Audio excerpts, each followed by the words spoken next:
Okay. So first of all, thank you very much for inviting me to talk to you.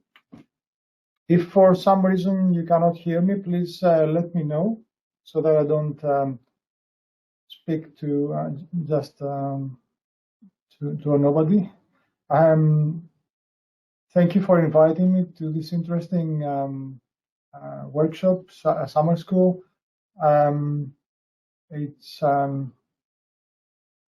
It's actually a pleasure for me to be able to join you in this virtual way. I think that one of the benefits of this pandemic is that it has become easier to get together virtually.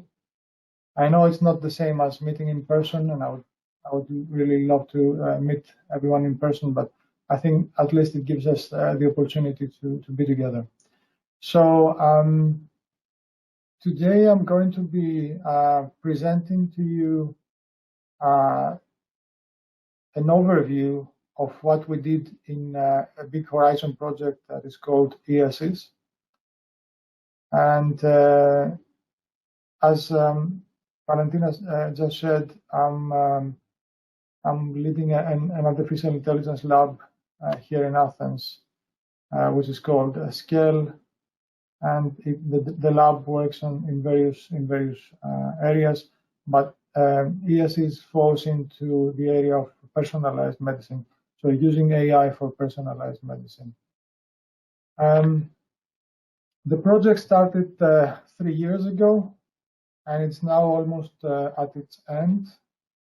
And the goal of the project was to to bring together heterogeneous big data of various different types, to support personalized medicine, and to be used to produce a platform that can be used for both from both clinicians and policymakers who want to decide on what is best for a particular disease. And I will make that a bit more concrete later on. Several partners were involved in this project from around Europe, academic partners and industrial partners, and we also had a collaborating partner, the University of Maryland from the US. There's the University of Bonn in Germany. There are a number of partners from Spain and from Madrid and Barcelona. There are clinical partners in Spain and in the UK, and us and ATC from Greece. Why did we? So, what motivated us to start working in this project? The motivating factor, as in most projects that have to do with personalized medicine, is that there is a consensus now that generic drugs do not really work for everyone. And in some diseases, like in cancer and Alzheimer's, this is particularly an acute problem. So you see in this graph that 70 or even 75% of the general purpose drugs don't work for the general purpose drugs don't work for 70 or 75% of the patients. So we really are in need of specialized treatments for subgroups of people and for even for individuals. And this is one of the reasons why we chose lung cancer and Alzheimer's as the two disease areas that we were working on. Another reason why we chose them is that they are very different in nature. We also know very much about the genetics of lung cancer and very little about the genetics of Alzheimer's. So it gave us two very different pilot cases to test our methods on. Most importantly, however, these are two diseases that have a very high socioeconomic impact around the world these days. On the left of this slide, you can see a sketch of the approach that we take in this project, in the ESS project. Starting from the bottom, I've talked already about the fact that we're working on heterogeneous data, so we're working on electronic health records, genetics, images, open data publications. We bring all of this data together. And how do we do that? We build analysis tools at the lower level of individual of different types of data. So we build different tools for analyzing images, different tools for analyzing electronic health record text, and so on. But then the results of all these analyses go together in a big knowledge graph. So this is the heart of the ESS framework, if you want, the knowledge graph of ESS. And once we have all the information together and linked, then you can start either interrogating this data, allowing the users to ask questions, or you can try to perform another high-level analysis and try to identify patterns that will tell you more about the diseases. Like, for instance, identify drug interactions between drugs, or interactions between drug and targets in this big linked graph. Let me get a step back a bit and give you an idea about what we wanted to achieve in each of the two disease areas that we worked on. In Alzheimer's, where we worked with the St. George's University in London, there are mainly two big problems. One is that Alzheimer's is not diagnosed early enough, and the earlier it is diagnosed, the more we can do about it. So it is very important to have an early diagnosis. And then another problem is that even when it is diagnosed, there's the diagnosis is not always accurate. And so we want to produce models that will allow the clinicians to make early predictions and correct predictions. In particular, you will hear me talking about patients who convert from having mild cognitive impairment, or MCI, to patients that convert to Alzheimer's disease, or AD. And so these are the aims that we set to ourselves when we started, and we did that together with our clinical partners. Produce conversion prognosis from MCI to AD, as I mentioned earlier. Progression curves are very important. Analyze the risk factors that seem to play a role in developing dementia, and also analyze the scientific literature to link it to our findings, and also identify potential links with drugs. In the lung cancer use case, the goals were very different. Here we already have separated the lung cancer patients in various subgroups, primarily according to genetic predisposition.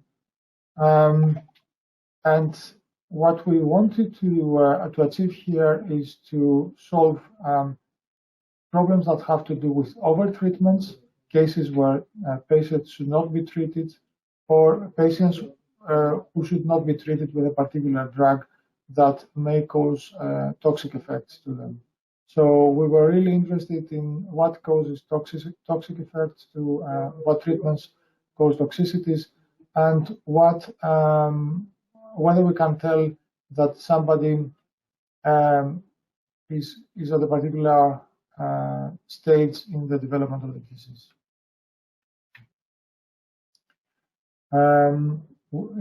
More specifically, we wanted to build models that will help us identify or predict the length of survival of a patient, identify risk factors, and find drug interactions and side effects.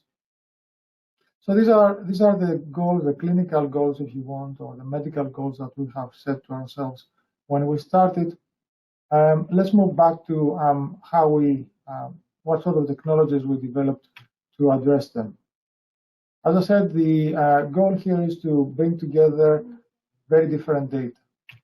So for each of these data types, we did different partners of the project worked to develop technologies that will bring this knowledge into the ESS knowledge graph. And here I have to mention that there were more than 40 people working in the project from the various different partnering institutions.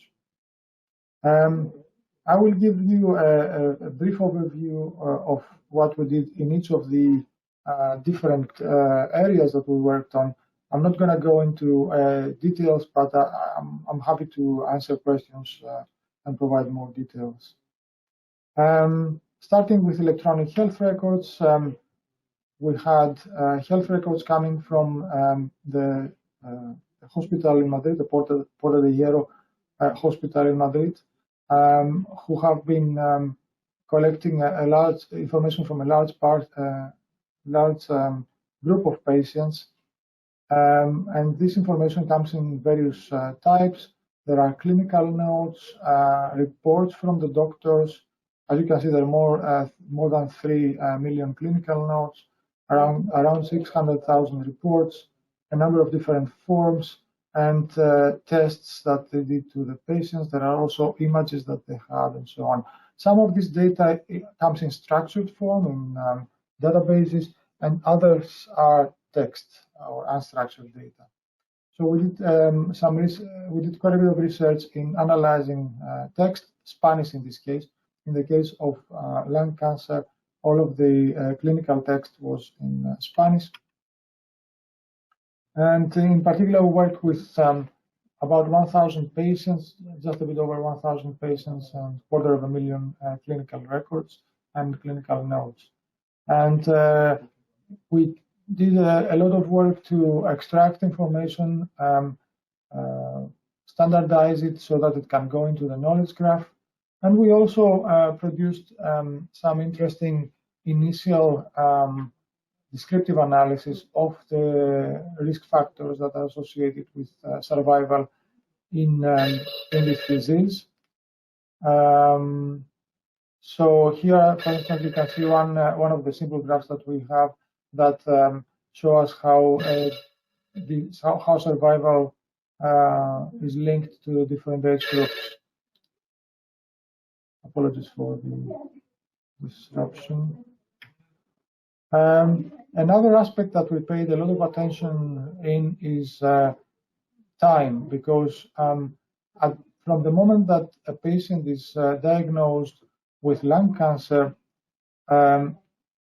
he or she is being followed up, and a number of events happen. A number of things happen to this person. Unfortunately, as time goes by, the disease is getting more severe.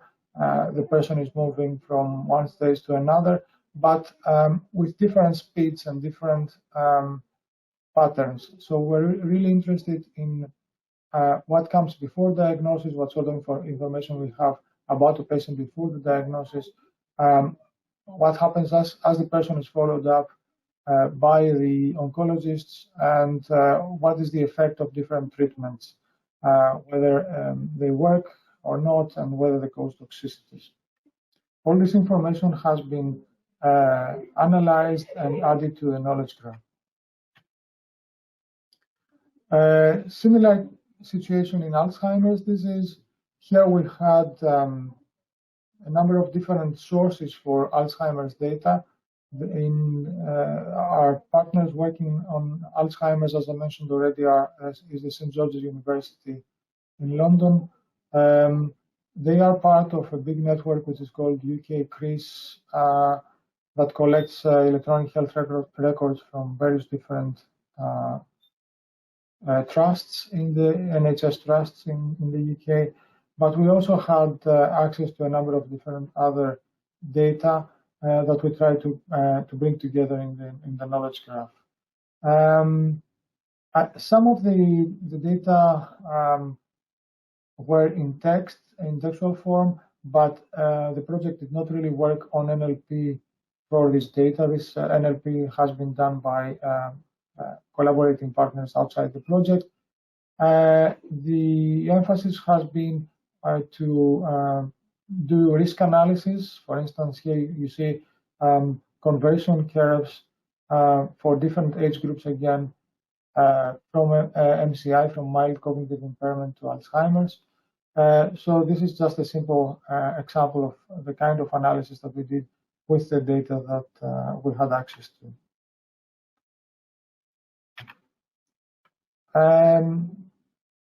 So this is briefly, very briefly, what we did with the electronic health records. We also worked a bit with images. There was a group in the UPM, in the University Polytechnic de Madrid, working in image analysis, both for lung cancer and Alzheimer's. For lung cancer, the goal was to identify nodules from images, and here you see how these images look like. They used different machine learning methods, deep learning methods, to do this prediction. And for Alzheimer's, the goal was a bit different. They worked with benchmark data that have to do with scans of the brain, of different types of scans of the brain, and try to aggregate this information together in identifying the risk of Alzheimer's and classifying Alzheimer's patients. I believe support vector machines were used for this problem.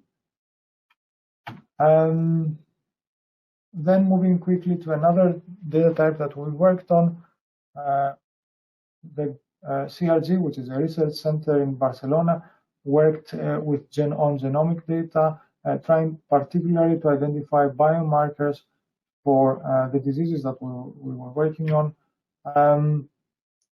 One particularity and one particular interest of our clinical partners in Madrid regarding lung cancer was that they were very interested in what is called liquid biopsies, the potential of collecting blood from the patients and monitoring the disease progression using this mildly invasive procedure. So the concept was to try to identify in the blood, if possible, the biomarkers that will tell you whether somebody has the disease and how the disease progresses. And for this, a small number of patients' data were used and analyzed, and the data was sequenced, and the sequences were analyzed to identify differences or peculiarities of different patients. And here you see frequency of hotspots for the patients as compared to the normal population.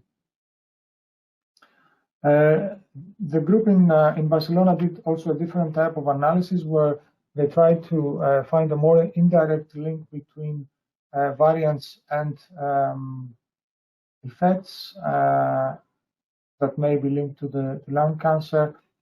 And this is through what is called RNA binding proteins, which are generated by different regions of the DNA.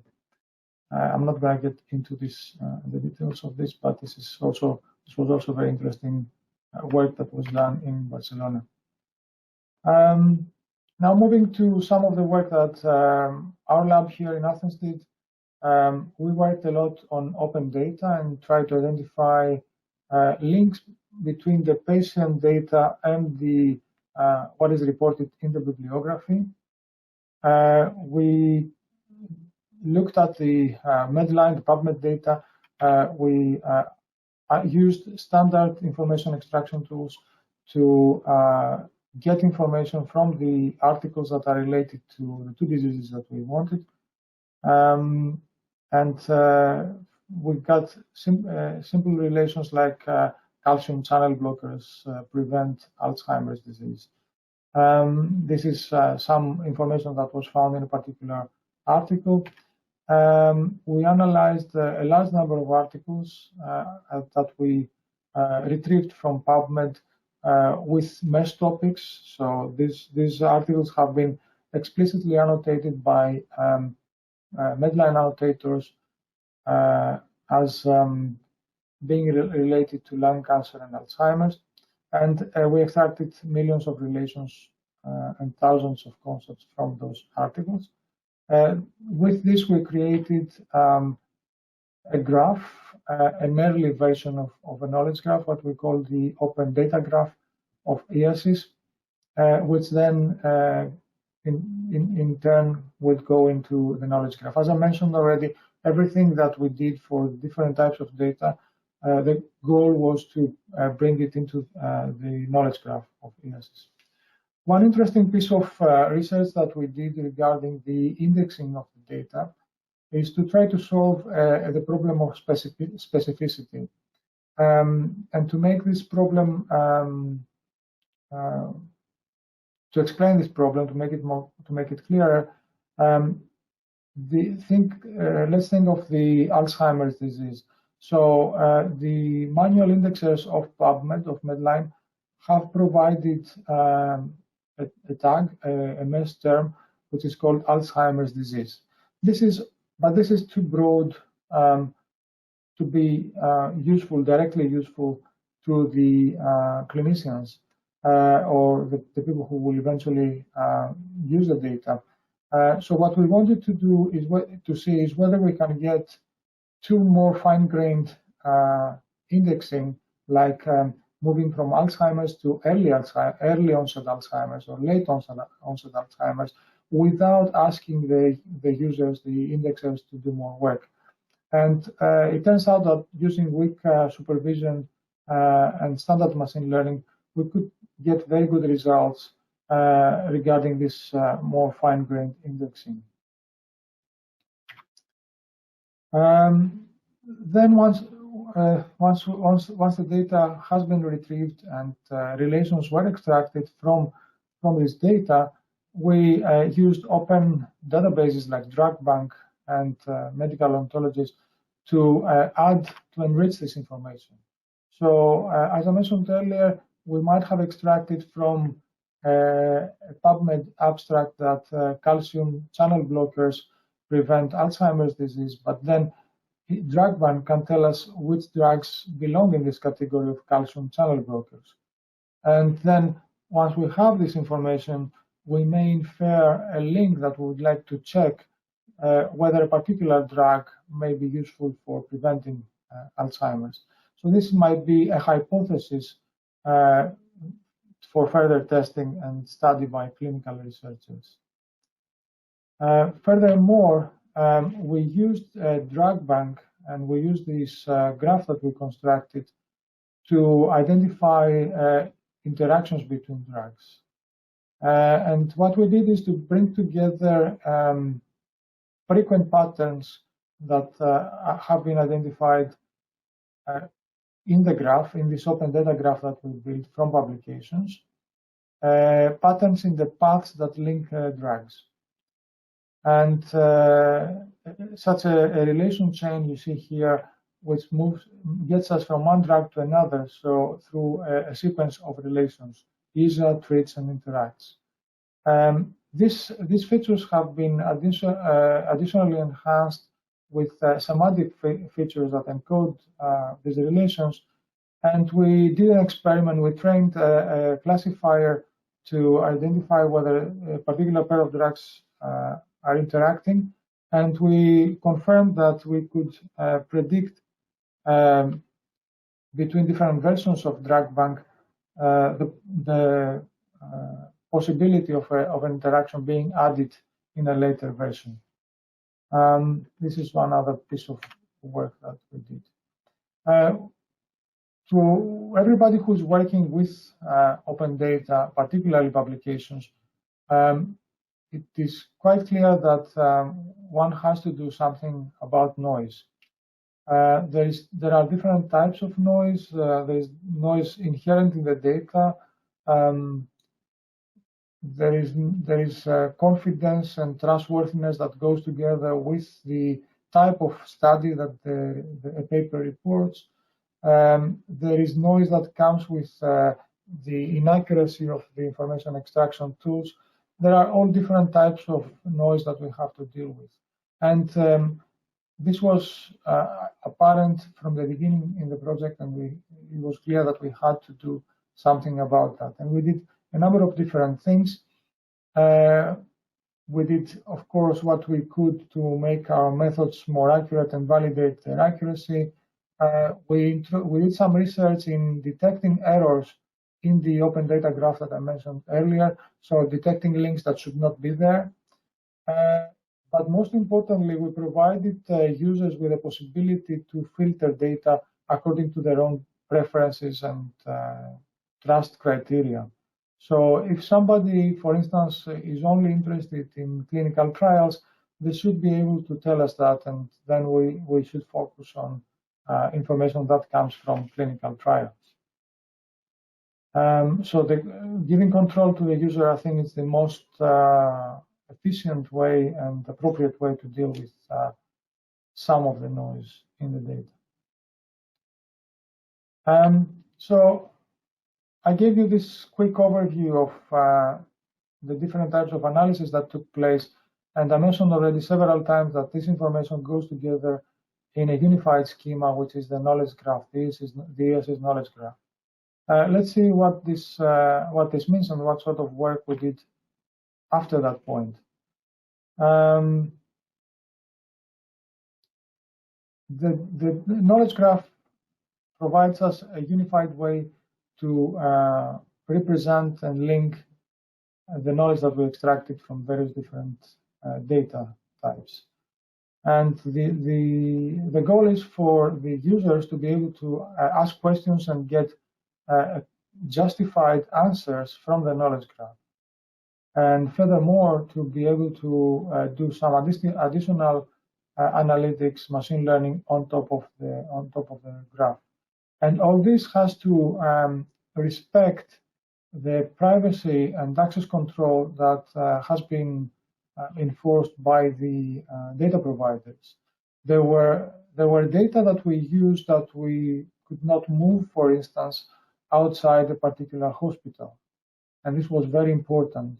So we paid particular attention in what sort of access was provided to different information and what information was added to the knowledge graph. The knowledge graph that we ended up with is a very big network containing billions of concepts and relations of various different types. And this is not only the data that we provided from the lower level analysis modules. The knowledge graph brings together also other linked data that could be interesting, like genes and mutations from Cosmic, for instance, or drug and target interactions from STITCH, and drug and side effects from CIDER. This is information that is readily available, and bringing it together in the knowledge graph allows us to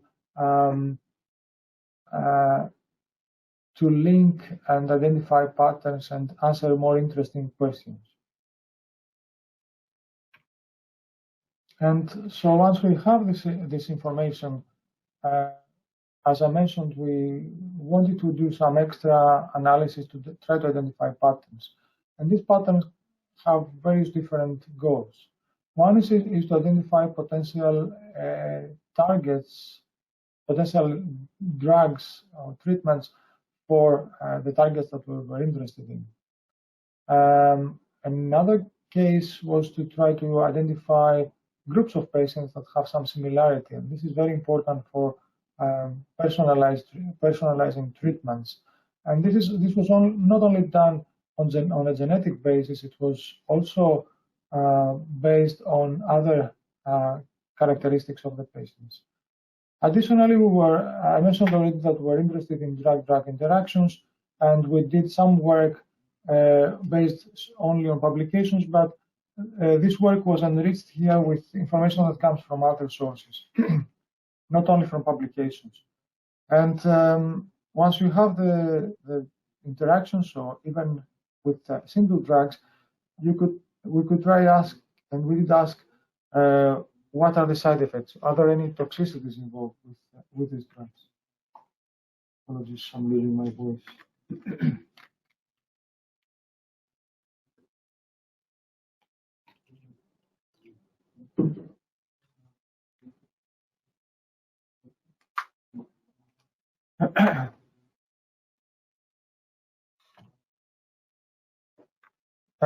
So some of the most interesting results that we had in this work was to find cases where some particular group of patients were overtreated, depending on the stage that they were in particularly, and also related to the age of the patient. So there's clearly different approaches that should be taken and are taken to some extent for different age groups or patients being in different stages of lung cancer.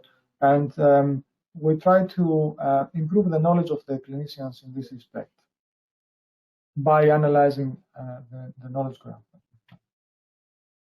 And so, okay, we have all this technology. How do we make it available to clinicians and policymakers that want to use it?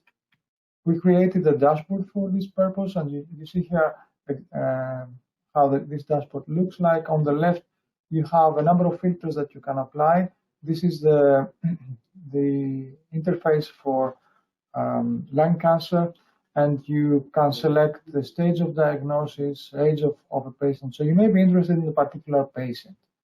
You may have a particular patient in mind, and you can choose the filters that you want and the kind of results that you're interested in. So I'm interested in this case in comorbidities and biomarkers that may be relevant for this particular patient. And once you do that, then you get on the right a rank list of identified results per parameter type. So you see results that are related to comorbidities or drugs and treatments and so on. And you can move on to look at graphs that provide you, for this particular subgroup of patients, interesting descriptive statistics like the relation between smoking habits and chemotherapies, for instance, or the relation between age of diagnosis and gender, and the relation of these two comorbidities that the patients have before their diagnosis. Similarly, for Alzheimer's, there's a number of filters that we can choose, and we did that for two different groups of data sets, two different data sets of patients coming from two different sources, UK, Greece, and the Optima study, both from the UK. And the result was conversion, mainly looking at conversion curves that have to do with different parameters and different risk factors for the patients. Here you see, for instance, for smoking, how smoking might affect conversion. And you can then drill in into more descriptive analytics that have to do with linking between gender and comorbidities and smoking, for instance. And you get different results that you can have a look at. This slide is perhaps what I find most interesting in the work that we did. Unfortunately, I cannot give you results as this is still work in progress and it's not published yet. But there are a number of, once we had the descriptive analytics, we moved on to generate, using machine learning, interesting predictive models for different targets that we set ourselves at the beginning of the project. For instance, regarding the misdiagnosis of Alzheimer's, we trained regression models to predict what is called the MMSE scores.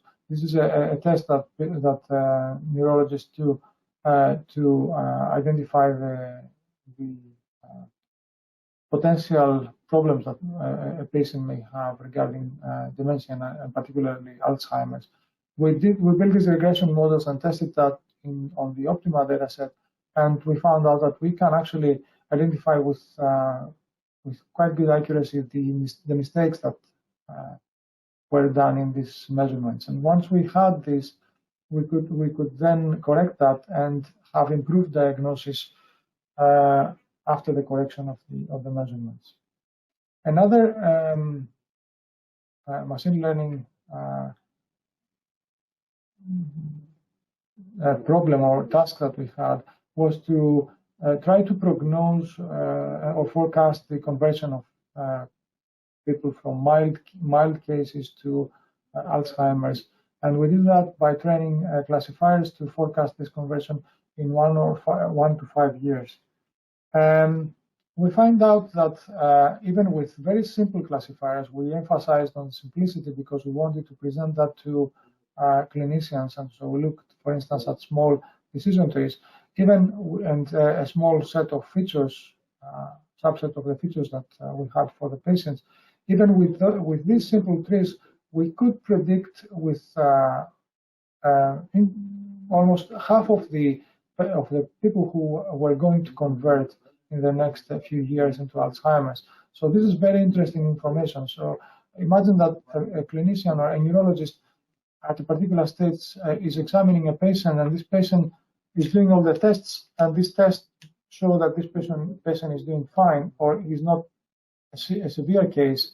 But there's a test which says, or there's a model which says that this person actually has a high likelihood of developing Alzheimer's later on. If the clinician, the neurologist, has this information, then they can follow up this person more closely and provide treatments as early as possible. Finally, regarding cancer, we identified, using these drug-drug interactions that I mentioned several times already, we identified interesting interactions between between treatments for cancer and other drugs that have to do with comorbidities that cancer patients have, which seem to be correlated highly with toxic interactions. And this is very valuable information for deciding what treatment should be given to particular patients who may be also administered other drugs.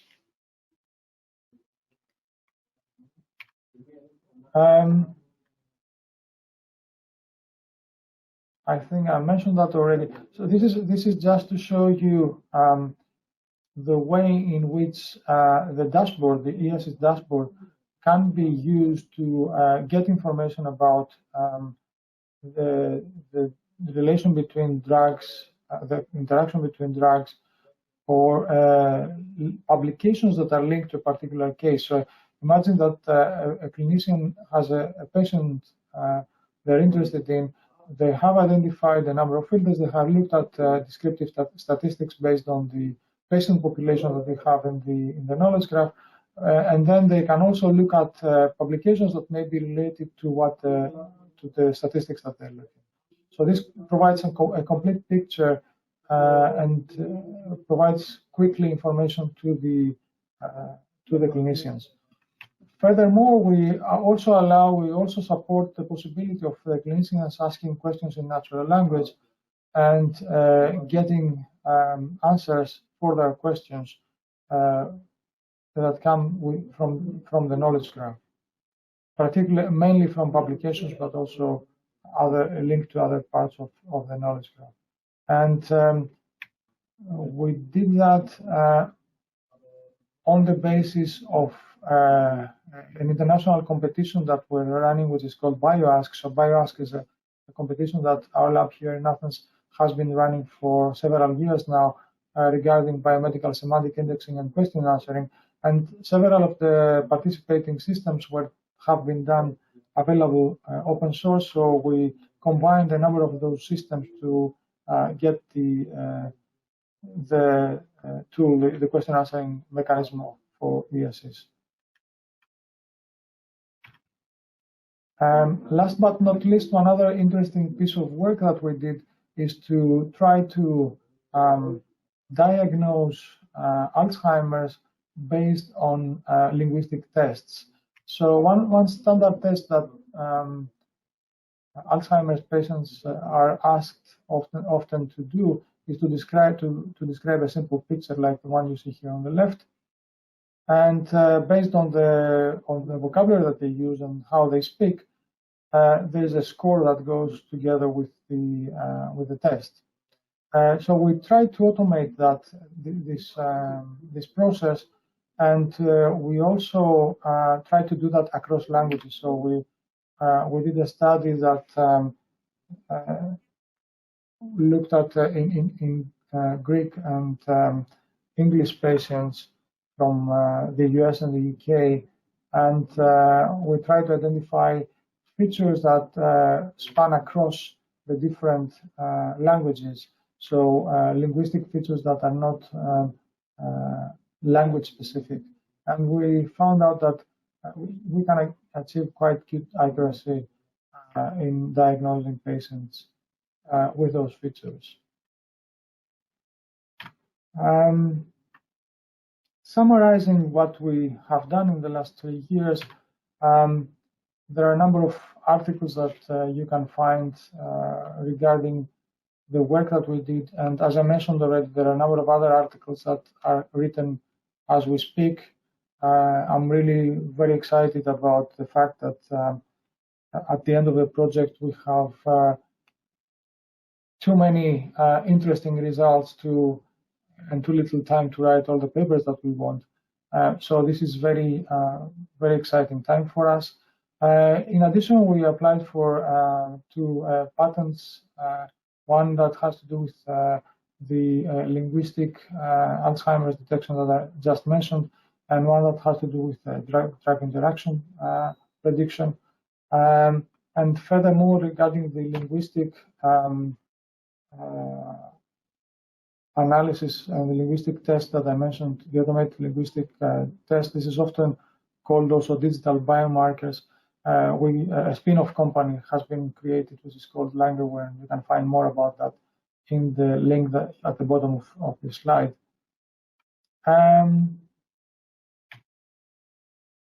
If you want to find more information about the project, there is a video on YouTube that we have produced recently. It's a very short video of around 4 to 5 minutes, which provides a summary of what we did.